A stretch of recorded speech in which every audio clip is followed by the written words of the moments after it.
Hello नमस्कार दोस्तों। इस समय मीडिया पे बहुत तेज सुर्खियों पे चल रहा है कि रघुवंशी मर्डर केस। ये रघुवंशी मर्डर केस जो है इतना शातिर दिमाग से चला गया है जिसका जवाब नहीं है। दोस्तों, ये कहानी जो है मध्य प्रदेश की एक इंदौर का रहने वाला राजा रघुवंशी का है। उसकी जो है दोस्तों एक लड़की देखता है पेपर मैगजीन में और उसको देख कर पसंद आ जाता है। तो वो अपने माँ बाप से कहता है कि ये लड़की कैसी है, इससे शादी हो जाए तो अच्छा रहेगा। और जो लड़की होती है उसका नाम सोनम होता है। सोनम सोनम रघुवंशी जो कि एक ही बिरादरी की होती है। और उसका जो है बहुत बड़ा प्लाईवुड का कारोबार होता है।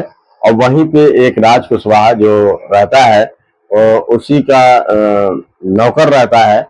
और उसकी जो इनकम होती है 15 से 20 हजार होती है। तो वहीं पे रह के इन दोनों में देखा देखी होती है और प्रेम का सिलसिला चालू होता है, क्योंकि दोनों एक ही जगह काम कर रहे होते हैं। जो सोनम होती है इनके पिता का बहुत बड़ा बिजनेस प्लाईवुड का होता है और वहीं पे राज कुशवाहा काम कर रहा होता है। तो दोनों में धीरे धीरे नजदीकियां बढ़ती है और नजदीकियां कब प्यार में बदल जाती है इन लोगों को भी पता नहीं चलता है। और उसी बीच इनका एक रिश्ता आता है राज रघुवंशी का, कि ये बहुत बड़े ट्रांसपोर्ट के कारोबारी होती है। 3 भाई होते हैं, बहुत ही अच्छा बिजनेस चल रहा होता है। लेकिन उन्हीं 3 भाइयों में सबसे छोटा लड़का होता है जिसका नाम राजा रघुवंशी होता है। लेकिन ये लड़की को देखकर जो है समझ नहीं पाता है, ये सोचता है कि लड़की बहुत सही है जिसका नाम सोनम होता है। लेकिन उसे देखकर जो है पसंद कर लेता है और दोनों घर के लोग राजी हो जाते हैं शादी करने के लिए। लेकिन सबसे बड़ी बात यह है कि जो सोनम होती है वो प्यार इनसे कर रही होती है, राज कुशवाहा से कर रही होती है। इस वजह से ज्यादा प्यार शादी में तवज्जो नहीं देती है और शादी नहीं भी करना चाह रही थी। लेकिन परिवार के दबाव में या कुछ घर के वजह से राजी हो जाती है शादी करने के लिए। और शादी भी बड़ी धूमधाम से हो जाती है, दोनों की शादी बड़ी धूमधाम से हो जाती है। और ये जो सोनम होती है शादी के 6 दिन बाद जो है घूमने का प्लान करती है कि हम लोग शिलांग चलेंगे, शिलांग से मेघालय चलेंगे, हम लोग घूम के आते हैं। तो लड़का जो होता है जो राजा रघुवंशी होता है वो कहता है कि देखो अभी हम लोग घूमने जाके क्या करेंगे, अभी परिवार वालों के साथ 4-5 दिन 6 दिन रहते हैं, हफ्ता 10 दिन बाद रुकते हैं, उसके बाद हम लोग चलने का प्रोग्राम बनाएंगे। लेकिन ये जो सोनम होती है पहले से ही प्रोग्राम बना लेती है, सब कुछ पहले से ही बता देती है कि हम लोग जो है मेघालय चलेंगे। मेघालय की 2 टिकट भी बुक करा लेती है और टिकट बुक कराने के बाद जो है जाने का टिकट तो बुक कराती है, वापसी का टिकट बुक नहीं कराती है। और राजा रघुवंशी से ये भी कहती है कि जैसा है कि तुम सोने की चैन जो 2.5 लाख की जो चैन है वो पहन लेना। तो इस पे जो है ये राजा रघुवंशी भी समझ में नहीं आता है कि मुझे चैन क्यों पहनने के लिए कह रही है। लेकिन वो कहती है कि तुम देखने में बहुत ही अच्छे लगते हो, सुंदर लगते हो और तुम्हारा बहुत ही अच्छा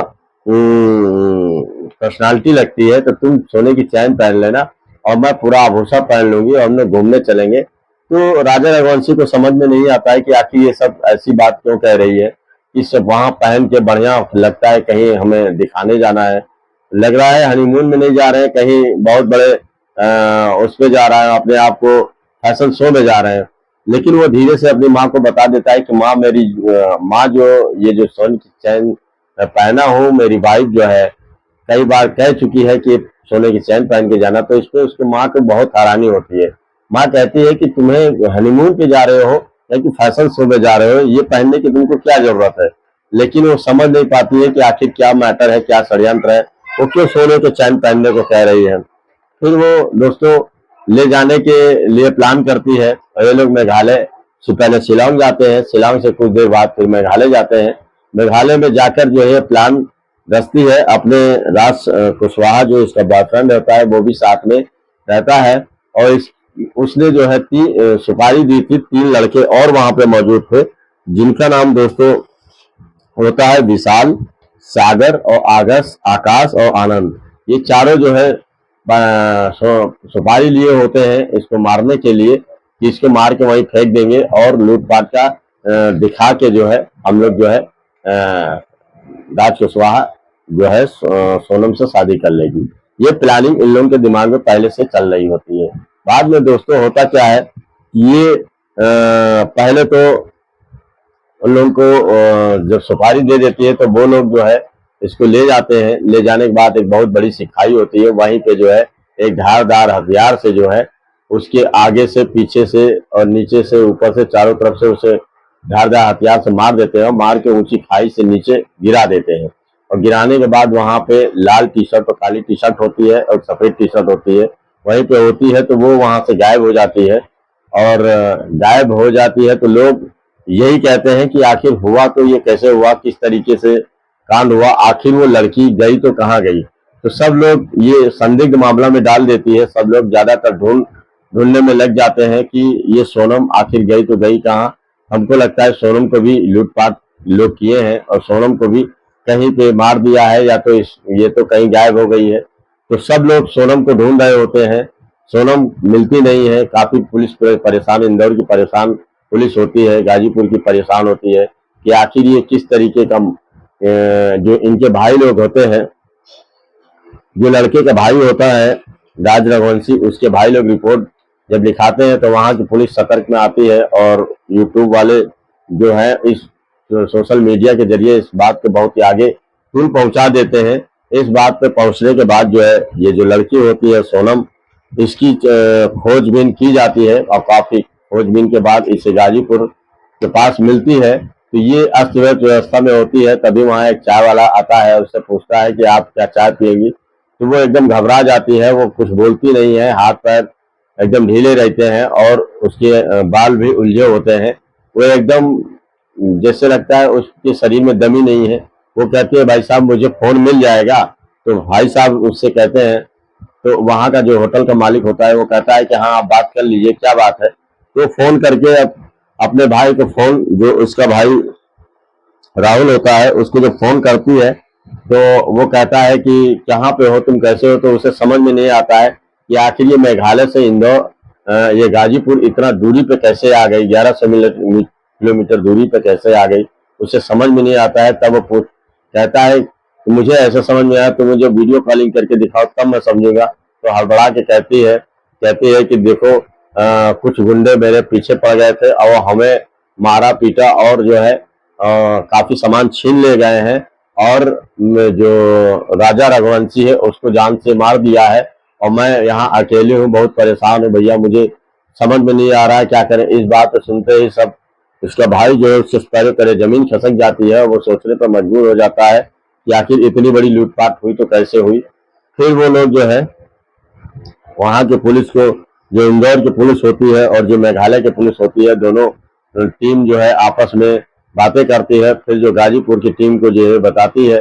फिर जो है जब पुलिस शक की बुनियाद पे जो है इस सोनम को पकड़ के लेके आते हैं और उससे पूछताछ करते हैं। पूछताछ करने पे पता चलता है कि ये ही अपने पति को जो है 4 लोगों को सुपारी दी थी और मरवा दी है। मरवाने के बाद और ये जो है इधर उधर बातें बना रही है, लेकिन पुलिस जो है इनके बारे में पता तो लगा ही लेगी। जब पुलिस की 3rd डिग्री पड़ती है तब एक एक मुद्दे भी बोलने लगते हैं। ये बाकी की कैसे वारदात की है और क्यों मारा, ये सारी वारदातें अभी पुलिस को बताएंगी। लेकिन अभी दोस्तों मुझे ये नहीं समझ में आता है कि अगर इनको शादी नहीं करनी थी तो आखिर इन्होंने शादी क्यों की। उस लड़के राज कुशवाहा से ही शादी कर देती, उनसे विवाह कर लेती। लेकिन ये लड़का राजा रघुवंशी, इसका इतना बड़ा दोष कौन सा था कि इन्होंने जो है उसको मारने की साजिश रची और वहां रास्ते से हटाने की पूरी प्लानिंग रची और एक सीधे साधे इंसान को जो है मौत के घाट उतार दिया। ये बहुत ही सोचनीय और बहुत ही तुच्छ किस्म की घटना है, जिसे सुनाकर भी मुझे समझ में नहीं आ रहा है कि आज की औरतों को हो क्या गया है। पता नहीं क्यों इन लोगों को पति को मारने का शौक चढ़ गया है और ये लोग मार के सोचती हैं कि क्या मैं बच जाऊंगी, क्या पुलिस की नजरों से कोई बच सकता है। इतना कुछ करने के बाद अब ये जिंदगी भर जेल सड़ेंगी और एक तरीके से पूरे परिवार को बर्बाद कर दिया है। बाकी दोस्तों आपको कहानी सुनाने, यह घटना सुनाने का मकसद आपके दिल के ठेस पहुंचाना नहीं था, बल्कि आपको जागरूक करना था कि इस तरीके की घटनाएं हो सकती हैं। आप लोग भी सतर्क रहिए। अगर कोई लड़की का किसी से अफेयर हो तो आप तुरंत मना कर दीजिए, नहीं तो इस तरह की घटना किसी के साथ भी हो सकती है। नमस्कार दोस्तों, धन्यवाद।